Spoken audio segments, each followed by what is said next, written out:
Hello, hello, and welcome to part one of the Twist Gift Guide 2022.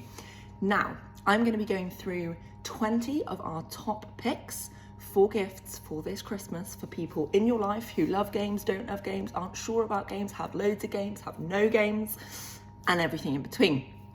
I'm going to be doing this with no edits because who has time for that over Christmas? And I'm going to jump straight in. So, probably my top pick and what I think is going to be the most popular game of this Christmas is Cluster.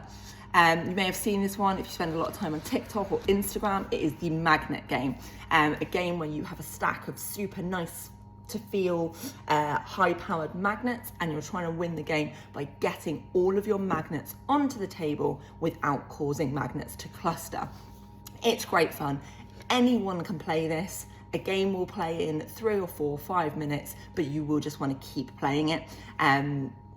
My gran is getting on now and she struggles with a lot of games, but she loves Cluster. Everyone can do it. You give them the magnets and you go, put those in the middle, get rid of them, you win. And that is the game. Loads and loads of fun. It's been out of stock for a lot of this year, but some came into the country just in time for Christmas and we have loads in store.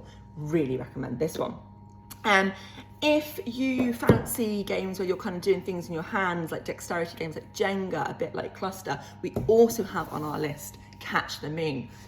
This is like a really nice arty grown-up version of Buckaroo. What you're doing is you're rolling a die, you're grabbing ladder or ladders, and you're adding them to this ever-increasingly structure. It's a beautiful game. It looks good on the table. It involves doing things with your hands. For people that don't want to play a game that's got a board and loads of pieces, or are not necessarily massively into games, but you're looking for like a bit of a fun, challengey, puzzly type thing to do that just looks lovely, Catch the Moon is the one. Next up, I'm going to go for a 2-player game. Again, if you spend a lot of time on the internet, you may have seen quiridor. This is for 2 players. It is a puzzle. It looks really nice on the table. It's got a real nice kind of feel to it. And essentially, you are trying to get your pawn from your side to your opponent's side, and they are trying to do the same. But on your turn, you can put up these kind of walls, fences, and create a nice path for yourself or block your opponents off. It is a strategy game at its core, thinking it through. How are you going to do it? Pure strategy. There's no, there's no theme. It is just like think it through, solve the puzzle, beat your opponent. A great one for people who have played and enjoyed chess or drafts, those kind of games. So, who else would I buy this for? Yeah, chess or drafts. Or people that just like things that kind of look nice and feel nice. I could see someone leaving this one out on their coffee table, for example. That is quiridor. There is a whole range of these games. Any of them are quite good, but this is our pick. Right, so another game that is good for 2 players, it's also good for 3 or 4 players, but works well with 2 as well, is Switch and Signal. This is great. This is a really, really great game. This game, I thought it won an award. It should win an award. It's a great game. So Switch and Signal is the first of the cooperative games in our guide, which are games that you work together against the game rather than individually against each other. So this game, I'm distracted because Cath's walking past, busy doing things. This game is really, really great. It is a game about moving things around with trains. Now that doesn't sound fantastic, but I have played quite a few games about trains, and games about trains. This feels like a game about trains, and you'll find yourself, getting trains out of where trains sleep and bringing them down the route and switching and signalling to get other trains down, and then you put the cargo on, and it feels so satisfying. When I was playing it, I was going like, choo-choo, trains! Like it's trains. It feels trains, and it's great, and it's a real good puzzle for 2 players. There's enough. It's complicated enough that it feels like a challenge, but it's not too confusing. It is a bit of a bigger game than some of the ones I've been through, so maybe this is a good pick for someone who has got some games in their collection already. It's quite new out, so I always think buying a game that's new is good if it's someone who's got a lot of games, because the odds of them having it are quite a lot smaller.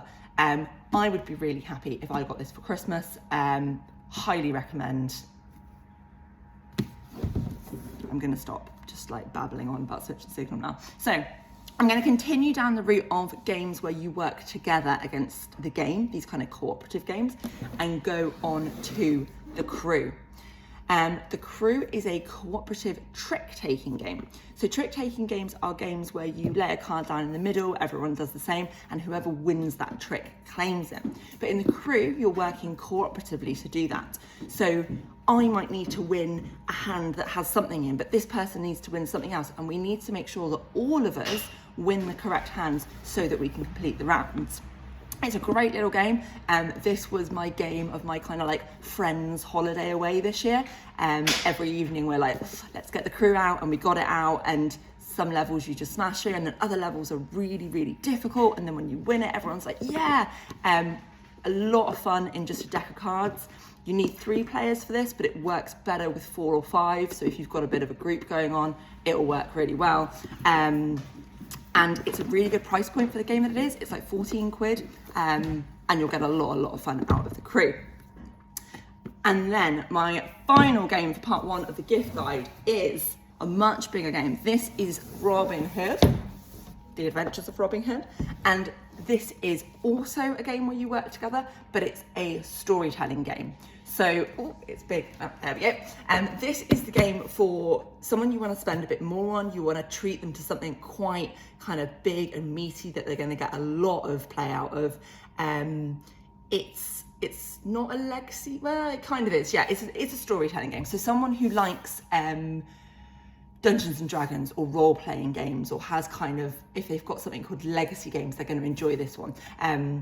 It comes with an entire hardback book in it, which kind of tells you the story of the game, and they will kind of play this over a lot of sessions. So this might be really good for someone who you know has a regular gaming group. Maybe they meet up every Sunday to play a board game, and you know that they play some bigger games. Then Robin Hood could be the game for them. That is the end of part 1. In future parts, we're going to cover an alternative to Monopoly, some stocking fillers, some big group games, a few really silly games, and more. So tune in for part 2 and 3.